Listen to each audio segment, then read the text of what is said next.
Hello friends, welcome to Mishra's classes. बच्चों, मैं हूं सत्येंद्र मिश्रा। आज हम अयादि संधि के विषय में चर्चा करूंगा। अयादि संधि स्वर संधि का अंतिम भेद है। अयादि संधि स्वर संधि का अंतिम भेद है। इसके पहले आपने स्वर संधि के 4 भेद पढ़ चुके। दीर्घ संधि, गुण संधि, वृद्धि संधि, यण संधि का आपने अध्ययन किया है। आज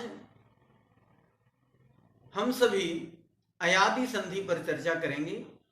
अयादि संधि को विस्तृत रूप से समझने का प्रयत्न करेंगे। तो आइए चलते हैं। अयादि संधि जिसका सूत्र है एचो ऐ वा या वाह, ये अयादि संधि का सूत्र था। हमने पिछली वीडियो में यण संधि के सूत्र के विषय में चर्चा की थी। इको यणच के विषय में मैंने चर्चा की थी। और यहाँ अयादि संधि का जो सूत्र है वो है एचो ऐ वा या वह। तो जैसा ये स्वर संधि है, अयादि संधि, अयादि स्वर संधि है, तो यहाँ पर स्वरों का महत्व अधिक है। तो यहाँ पर स्वर जो है, हमने जितनी भी संधियां पढ़ाई स्वर संधि में, चाहे वो दीर्घ संधि रही हो, चाहे गुण संधि रही हो, चाहे वृद्धि संधि रही हो या यण संधि रही हो, स्वर का जो रोज है मैंने इसको मिटाया नहीं आपको समझाने के लिए। तो यहाँ पर आप देख रहे होंगे कि स्वर लिखे गए हैं। स्वरों में आपने पिछली संधि में यण संधि में पढ़ा कि ई या ई के पश्चात कोई भिन्न स्वर आता है तो वहां पर क्या हो जाता है, या हो जाता है। उ या उ के स्थान पर या उ या उ के पश्चात कोई भिन्न स्वर आता था तो वाह हो जाता था, अर्थात आधा वाह हो जाता था। और री के स्थान, री के पश्चात कोई भिन्न स्वर आता था तो वहां पर रा हो जाता था, आधा रा हो जाता था। तो इस तरीके से आपने देखा कि ई और उ और री, इनके स्थान पर या इनके पश्चात, ऐसा ही कहें कि इनके पश्चात कोई भिन्न स्वर आते थे तो वहां पर जो है या व रा हो जाता था। लेकिन अयादि संधि में क्या है कि यदि इसका जो सूत्र है, यहां पर सूत्र से समझेंगे तो यहां पर यचो ऐ वा या वह, यहां पर यज प्रत्याहार है। और यज प्रत्याहार जो माहेश्वर सूत्र है, माहेश्वर सूत्र में अयुण आ यु ड ली री लृ क ए ओंग ए औ च, यहां पर जो चौथा उसका रूप है, चौथा सूत्र है वो है योंग, और ए औ च पांचवा है। तो यहां पर यच प्रत्याहार के अंतर्गत जो स्वर आए वो ए, औ, आय और औ, ये 4 हैं। ये दीर्घ स्वर हैं, दीर्घ स्वर हैं, और इनका यच प्रत्याहार के अंतर्गत इन स्वरों का वर्णन किया गया। तो यहां पर इनके पश्चात, यहां पर आप देखें एचो, तो यच प्रत्याहार के पश्चात जो शब्द आएंगे वो क्या होंगे। अब इसी को हमने देखा कि यच ये प्रत्याहार बना, एक अच प्रत्याहार है जिसको अच मीन्स स्वर होते हैं। अच स्वर क्या है, अच जो अच प्रत्याहार के अंतर्गत अच आता है। तो अच के यहां इस आ से लेकर के और चा पर्यंत, आ से शुरू हुआ, आ ई उ ड री लृ क, यहां से शुरुआत हुई, आ ई उ ड री लृ क ए ओंग ए औ च, ऐ ओ च। तो यहां पर आ से लेकर के चा पर्यंत जो स्वर हुए वो यहां पर, तो आ ई उ री, लृ का उपयोग संस्कृत में होगा। तो इन जो ये स्वर आ रहे हैं इनके पश्चात अगर ये स्वर आते हैं तो इनका क्या हो जाता है, यहां पर विस्तृत आपके लिए लिख दिया गया है कि ए प्लस आ, तो क्या हो जाएगा ए। अगर ओ आता है तो ओ प्लस आ, तो क्या हो जाएगा औ हो जाएगा, ए औ। आए आता है अगर तो आए प्लस आ किया, इसके भिन्न स्वर यहां पर आया, यदि भिन्न स्वर आएगा तो आए के पश्चात आ आया तो आय हो जाएगा, औ के पश्चात अगर आ आया तो आव हो जाएगा, जैसा कि सूत्र में लिखा है। तो पुनरावृत्ति करते हैं। इको एणच, यण संधि का जो सूत्र है लास्ट में है अच। तो अच के अंतर्गत, अच स्वर माहेश्वर सूत्र में अच के अंतर्गत जो स्वर वर्ण आते हैं वो आ, ई, उ और री, ये आते हैं। ये संस्कृत में आता है री। तो यहां पर आपको देखना है कि अगर इन स्वरों के पश्चात अगर ये स्वर आते हैं तो ये कंडीशन उत्पन्न होगी। तो ये सूत्र है, बहुत हम इसका विस्तृत चर्चा मैं इसकी संस्कृत व्याकरण में करूंगा, जब मैं संस्कृत में आपको व्याकरण बताऊंगा, पढ़ाऊंगा। लेकिन आप इतना समझ लें कि एक ही सूत्र में महर्षि पाणिनि ने आपको पूरी संधि समझा दी है। यहां पर मैंने थोड़ा सा उसका वर्णन किया। आशा करता हूं कि आपके समझ में अवश्य आया होगा। एक बार अगर आप चाहें तो पुनः देख सकते हैं कि यदि एच प्रत्याहार के अंतर्गत ये शब्द आते हैं, आप देख रहे होंगे ए ओ ग, ए औ,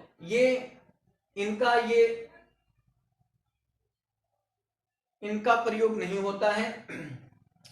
ये इत संगक वर्ण है तो इनको गिना नहीं जाता, इनका मतलब कुछ नहीं होता है। केवल इन्हीं को आपको गिनना है। जो हलंत वाले हैं उनको आपको नहीं गिनना है, चाहे वो इसके अंतर्गत आए हों और चाहे स्वरों के अंतर्गत आए हों और चाहे इनके अंतर्गत आए। तो ये जो प्रत्याहार के अंतर्गत जो स्वर आए हैं उनके पश्चात यदि कोई स्वर वर्ण आता है और वो भिन्न स्वर वर्ण हो तो वहां पर आपको क्या हो जाएगा, नीचे लिख दिए गए हैं। अब आइए चलते हैं इधर, आप समझें। तो इस अयादि संधि में क्या है कि अयादि संधि में इनका वर्णन है ए, ऐ, ओ और औ। ये दीर्घ स्वर हैं। इन दीर्घ स्वरों के पश्चात यदि कोई भिन्न स्वर आएगा, ए, आए, ओ, औ, इन दीर्घ स्वरों के पश्चात यदि कोई भिन्न स्वर आएगा तो क्या हो जाएगा, तो वहां पर ए का ए का ऐ, आए का आय, ओ का आव तथा औ का आव हो जाता है। जैसा आप देख पा रहे होंगे, यदि ए आएगा और ए के पश्चात ए, ऐ, ओ तथा औ, ये चार वर्ण हुए और ये दीर्घ वर्ण है। इन वर्णों के पश्चात यदि कोई भिन्न स्वर वर्ण आता है तो वहां पर ए का क्या हो जाएगा, अय हो जाएगा, आय का आय हो जाएगा और ओ का आव हो जाएगा, औ आएगा, औ का क्या हो जाएगा, आव हो जाएगा, ओ का औ हो जाएगा, ओ का औ हो जाएगा और औ का आव हो जाएगा। तो इस तरीके से आप इसको समझ लेंगे। यहां पर ओ का औ और औ का आव हो जाता है। जैसे कि आप यहां सूत्र से समझें, ए के पश्चात कोई भिन्न स्वर होगा तो ए का ऐ हो जाएगा।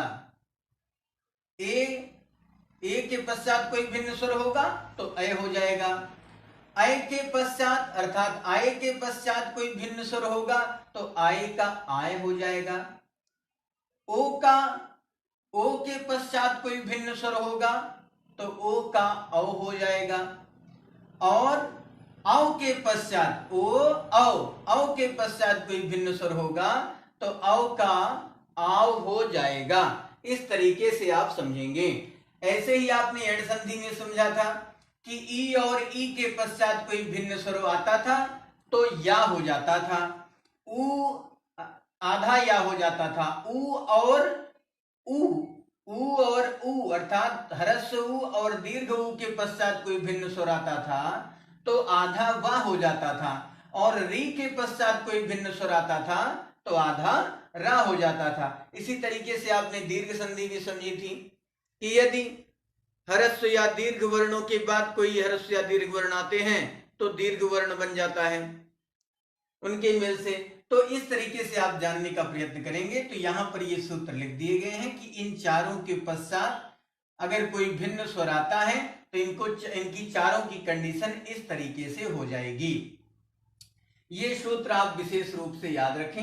इन सूत्रों के विषय में मैंने यहां पर आपको समझा दिया है। इनके अंतर्गत आ ई ऊ ड री आते हैं, ये एवोंग और एवोच हैं। इनके अंतर्गत ये आते हैं। इनके पश्चात जब ये स्वर होंगे तो वहां पर ये जो स्वर बन जाएंगे, जो शब्द बन जाएंगे, वो ऐ औ आय और आ हो जाएगा। इसको आपको नोट रखना है अयादि संधि के लिए। ये आपका इंपॉर्टेंट सूत्र मान लो। इस तरीके से इसको आपको देखना है। आइए हम उदाहरण के माध्यम से यहां समझते हैं। यहां पर मैंने कुछ संधि विच्छेद वाले शब्द लिखे हैं, उनसे आपको समझना है और समझने का प्रयत्न करना है। यहां पर देखिए ने जमा अन अर्थात ने प्लस अन लिखा है। ने प्लस, अब यहां पर ए लिखा है। जब ये वाला शब्द होता है ए, देख पा रहे होंगे, तो एक डंडी वाला मात्रा यूज किया जाता है। और जब ये वाला आय लिखा होता है तो डबल डंडी का मात्रा यूज किया जाता है। तो यहां पर आप क्या करेंगे, यहां पर ए शब्द है तो मैंने ए शब्द को निकाल लिया और यहां पर जब ए निकल आया, स्वर यहां से निकल गया तो ये आधा बच गया, हलंत लग गया, यहां पर ये आधा हो गया। अब यहां पर आ शब्द, इसके दूसरे शब्द का पहला वर्ण जो है वो आ है, हमने इसको यहां पर निकाल लिया। अब कंडीशन क्या हुई पहले वर्ण की, ए शब्द आया और ए शब्द के पश्चात कोई भिन्न स्वर आया आ, तो इसकी कंडीशन जो बनी वो ए और आ को मिला करके ए के स्थान पर क्या हो गया, अय हो गया। क्या हो गया, अय। आप ध्यान से समझने का प्रयत्न करेंगे। मैंने इसका स्वर निकाल लिया, ये आधा बच गया ना।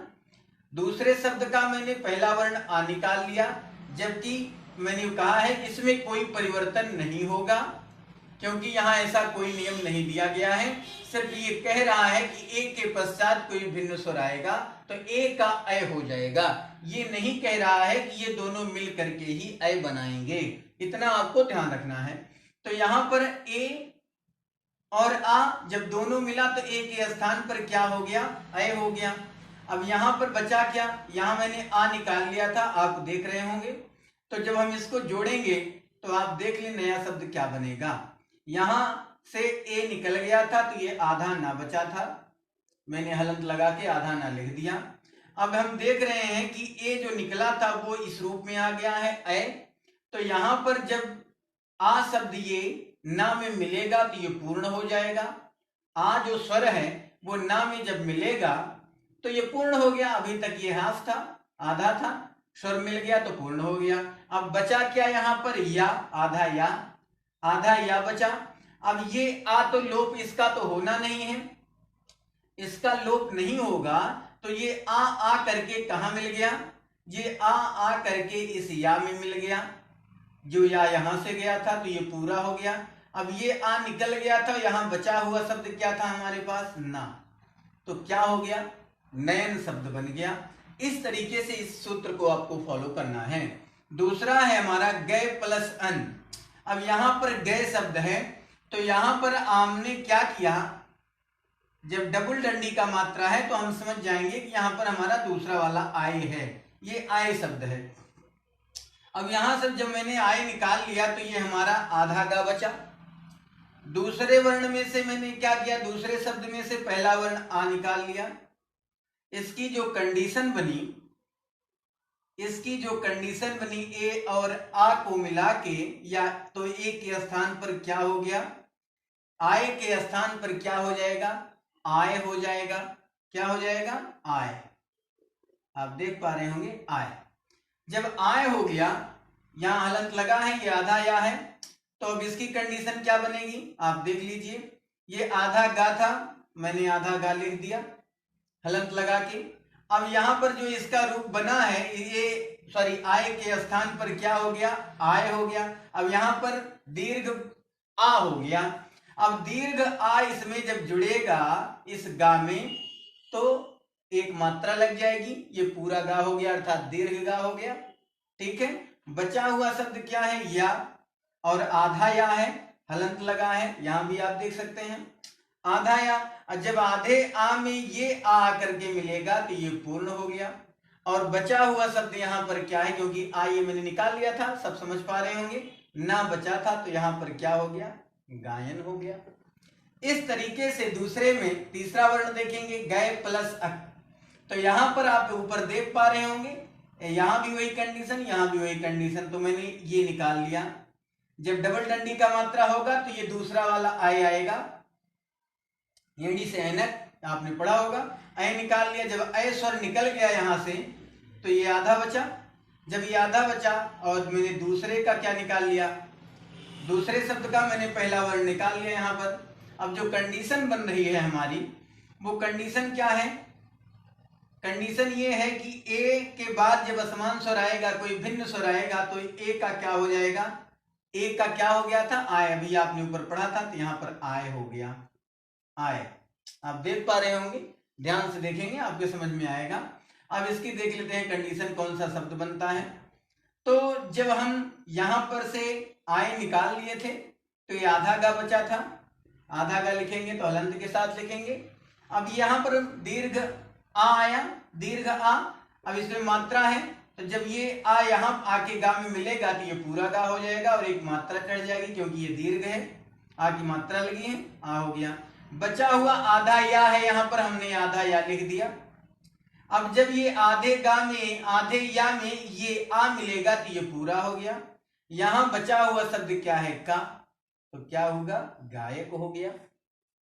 तो यहां पर आप विकार जो देख पा रहे, सॉरी, जो ए के स्थान पर परिवर्तन हो रहे हैं शब्दों का, तो यहां पर जब इनको मिला करके आप लिख रहे हैं तो शब्दों में बदलाव आ रहा है। इस तरीके से इसमें इन नियमों को आप फॉलो करेंगे। नेक्स्ट है हमारा नए प्लस अक।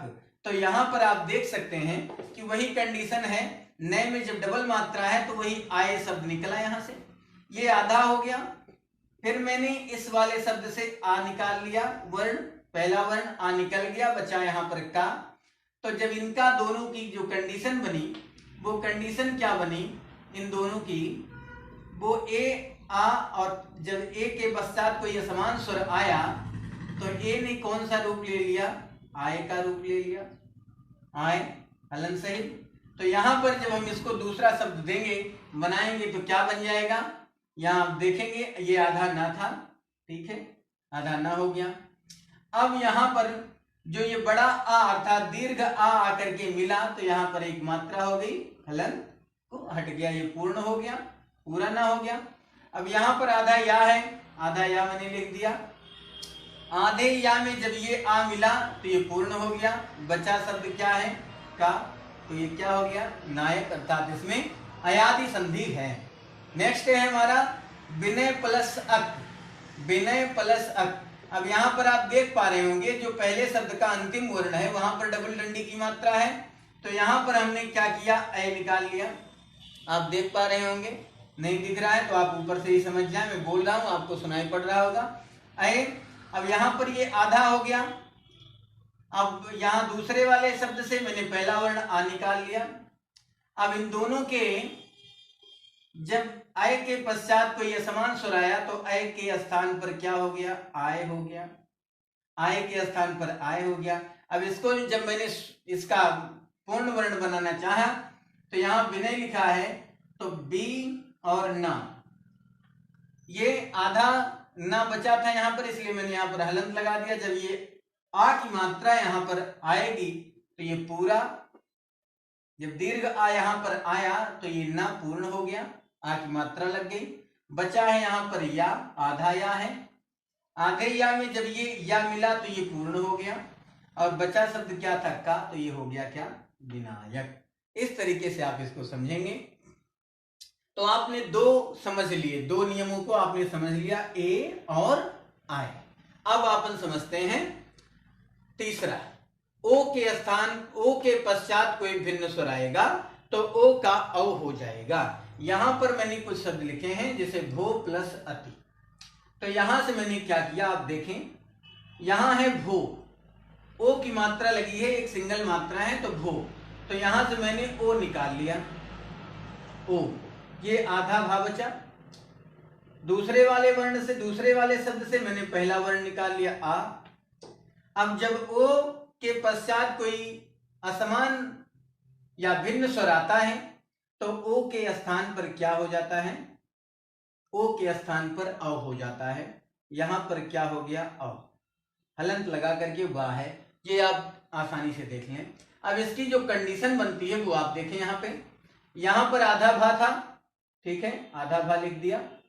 अब आधे भा में जो ये आ करके मिलेगा, जो ओ के स्थान पर परिवर्तित हुआ शब्द आया है आ, तो जब भा में आ मिला तो वाह पूरा हो गया ये भा। बचा क्या है, वाह, तो आधा वाह है। आधे वाह में जब ये आ करके मिल गया तो ये पूरा हो गया।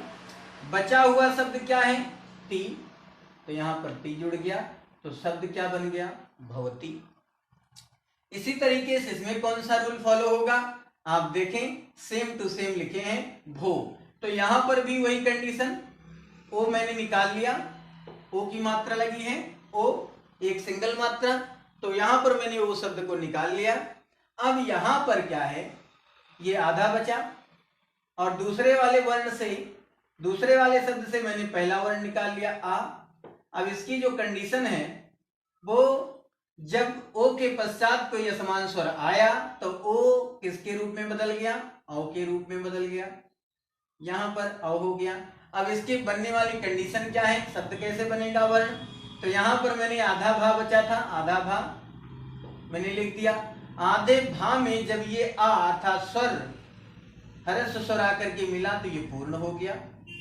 बचा है वा, आधा वा है, आधा वा लिख दिया। आधे वा में जब ये आ आकर के मिला तो ये पूर्ण हो गया। अब यहां पर बचा हुआ शब्द क्या है हमारा, न, तो ये पूरा शब्द क्या बन गया, भवन। उसी तरीके से पो प्लस इत्र, यहां पर कुछ रूल बदल गया है वही, लेकिन यहां पर आपको समझना है कि पो लिखा है, यहां पर भी ओ आया, जब ओ मैंने निकाल लिया तो ये आधा पा बचा। यहां पर ई शब्द आ गया है, ये असमान स्वर ही है, तो यहां पर ई मैंने निकाल लिया।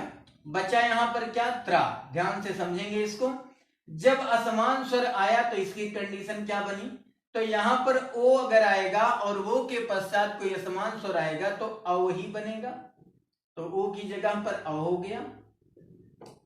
अव, जब अव हो गया तो यहां पर आधा पा बचा था, आप ध्यान से समझेंगे। ये अब भी हो सकता है, इस तरीके से हम जिसको अगर करेंगे तो यहां पर अब भी हो सकता है, आप समझेंगे, हम आपको बाद में इसको समझाने का प्रयत्न करेंगे।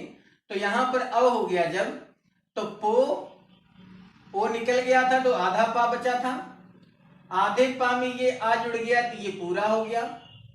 अब ये वा आधा बचा है, अब इस वा में जब ये स्वर आकर के मिल गया तो ये पूर्ण हो गया, और पूर्ण होने के पश्चात अब ये कैसे पूरा होगा, तो ई है, तो ई को हम मात्रा से प्रदर्शित करते हैं।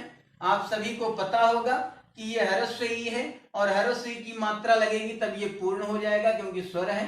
तो वहां पर मैंने क्या लगा दिया, मात्रा लगा दी। अब ये हलंत हट गया, बचा हुआ शब्द हमारा क्या है, त्रा, तो ये क्या हो गया शब्द, पवित्र। आप समझ गए होंगे, ओ निकला यहां पर ई, तो ई को हम ऐसे तो यहां लिखेंगे नहीं, मात्रा से इसको हम स्वर लगाएंगे, छोटी ई की, तो मैंने इस तरीके से लगा दिया। आप समझ गए होंगे जहां तक मेरी आशा है।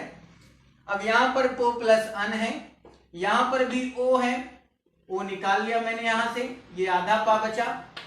अब यहां पर जब स्वर निकल गया तो आधा बचा। इस वाले शब्द का मैंने पहला वर्ण आ निकाल लिया। जब असमान स्वर आया तो असमान स्वर के पश्चात जो कंडीशन इसकी बनी, तो ओ के स्थान पर क्या हो गया, अव हो गया। अब इसको देखेंगे, यहां पर जब ओ निकल गया था पा से, पो से, तो यहां पर आधा पा बचा, आधा पा लिखेंगे तो हलंत से इसको व्यक्त करेंगे। अब आधे पा में जब ये जो ओ के स्थान पर बना हुआ शब्द है, जो नया स्वर बना या नया शब्द बना, वो अव बना। अब इसमें ये आ मिल जाएगा जब, तो ये पूर्ण हो गया। बचा क्या? आधा वा बचा। अब इस वा में जब ये आ मिलेगा तो ये पूर्ण हो गया। बचा हुआ शब्द हमारा था ना, तो यहां पर क्या हो गया? पवन हो गया। इस तरीके से प और प्लस अक लिखा है, तो यहां पर ये कंडीशन फॉलो हो गई। अब लास्ट वाली कंडीशन है, लास्ट नियम है जो, वो अव के पश्चात यदि कोई भिन्न स्वर आए तो अव का आव हो जाता है। तो यहां पर डबल डंडे की मात्रा लगी है, तो हम समझ गए कि ये अव है। तो यहां पर अव शब्द मैंने यहां से ले लिया। आप नहीं देख पा रहे हो तो आप देखने का प्रयास करेंगे, या हम बोल रहे हैं तो उसको सुनने का आप प्रयास करेंगे, क्योंकि यहाँ पर जगह कम होने की वजह से देख कम पड़ रहा है। तो यहाँ पर जो है पौ मैंने अव निकाल लिया, आप देख पा रहे होंगे अव निकाल लिया, तो ये आधा पा बचा। यहां पर दूसरे वाले वर्ण से मैंने दूसरे शब्द का पहला वर्ण आ निकाल लिया। अब जो इसके दोनों की जो कंडीशन बनी वो अव के स्थान पर क्या हो गया? आव हो गया। अव के स्थान पर क्या हो गया? आव हो गया। अब जब इसकी कंडीशन देखेंगे तो यहां पर से अव निकला था, तो ये आधा पा बच गया था। आधे पा में जब ये आव शब्द जो नया प्रोडक्ट बना है, आव चेंज होकर के, तो आ इसमें जुड़ेगा आधे पा में, तो मात्रा लग जाएगी, क्योंकि दीर्घ आ है। उसके पश्चात वाह है, और वाह हलंत के साथ है तो आधा है। अब इस वाह में ये आ करके मिल गया तो हलंत हट गया, ये पूरा हो गया। बचा शब्द क्या है? का है, तो यहां पर हो गया पावक। इस तरीके से इसमें संधि के नियम को मैंने फॉलो करवाए। अब नेक्स्ट है, उसी को हम देखेंगे, लास्ट वाले को ही। तो यहां पर धव लिखा है, धव में से मैंने क्या निकाल लिया? अव निकाल लिया। ये आधा बचा, आधा था। और दूसरे शब्द से मैंने क्या? पहला वर्ण निकाल लिया आ। अब इन दोनों की जो कंडीशन है वो जब अव के पश्चात कोई असमान स्वर आया या भिन्न स्वर आया तो अव का रूप क्या हो गया? आव हो गया। आव हो गया। अब इसकी जब हम देखेंगे कंडीशन, नया शब्द क्या बनेगा, तो यहां पर आधा धा बचा है, तो मैंने धा लिख करके हलंत लगाया, तो आधा धा हो गया। अब इस आधे धा में जो नया प्रोडक्ट अव के स्थान पर हुआ है वो आ हुआ है। अब ये आ इसमें मिल जाएगा तो हलंत हट जाएगा, आ की मात्रा लग गई। बचा हुआ शब्द क्या है? आधा हुआ, आधा हुआ लिख दिया। इस आधे हुआ में जो ये आ है, हमने कहा कि ये बना रहेगा, केवल अव के स्थान पर ही ये चेंजिंग हुई है कि अव के स्थान पर अगर कोई असमान स्वर आएगा तो अव के स्थान पर अर्थात अव का क्या हो जाएगा? आव हो जाएगा। तो यहां पर जब आधा वा बचा है तो ये आ जो निकाला था, असमान स्वर आया था, वो बना रहेगा, तो इसमें आकर के मिल गया, तो ये पूरा वा हो गया। बचा हुआ शब्द क्या है? का, तो यहां क्या हो गया? धावक हो गया। नेक्स्ट है भव। तो भव में से जब हम अव शब्द को निकाल लिए तो आधा भा बचा, अव निकल गया। अब यहां पर उ आ गया है, उ शब्द मैंने निकाल लिया, दूसरे वाले वर्ण का, दूसरे वाले शब्द का पहला वर्ण। अब इसके पश्चात जब असमान स्वर आया तो इसकी कंडीशन क्या बनी? तो अव के स्थान पर क्या हो गया? आव हो गया। अब जब आव हो गया तो हम इसको नया जो इसको मिला जोड़ेंगे आपस में, नया शब्द जो क्या बन रहा है उसको देखेंगे। तो यहां पर आधा भा बचा था, तो आधा भा मैंने लिख दिया। आधे भा में ये दीर्घ आ लगेगा तो आ की मात्रा लग जाएगी और हलंत हट जाएगा। आधा वा बचा है, हमने आधा वा लिख दिया पूर्ण बनाने के लिए शब्द को, तो आधा वा है।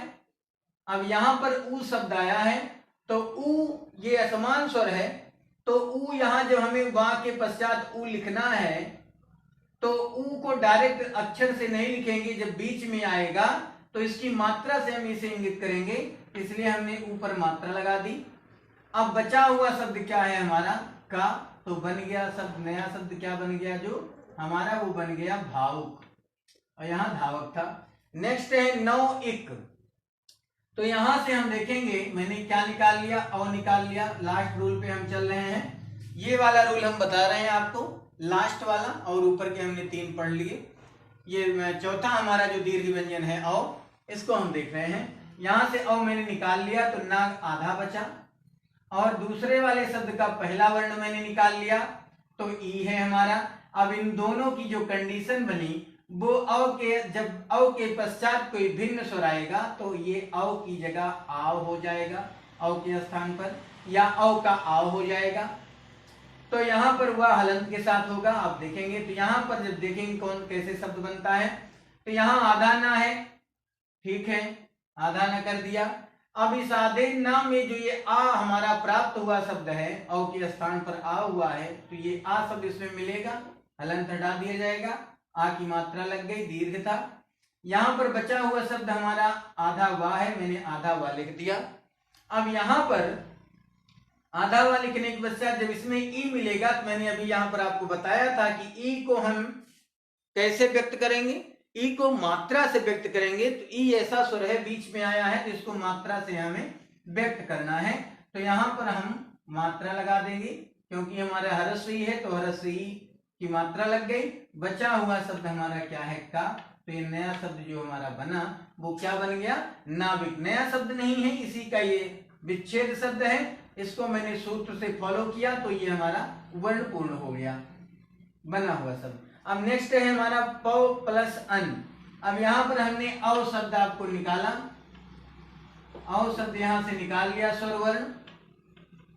अब बचा हुआ शब्द हमारा क्या है, आधा पा। आधे पा के पश्चात दूसरे शब्द का मैंने पहला वर्ण आ निकाल लिया। अब आ के औ के पश्चात जो हमारा भिन्न स्वर आया है, भिन्न स्वर आने के पश्चात जो कंडीशन बन रही है वो औ के स्थान पर आव हो गई, औ के स्थान पर आव हो गई। अब देखते हैं इसको कैसे इसमें फॉलो होगा ये रूल।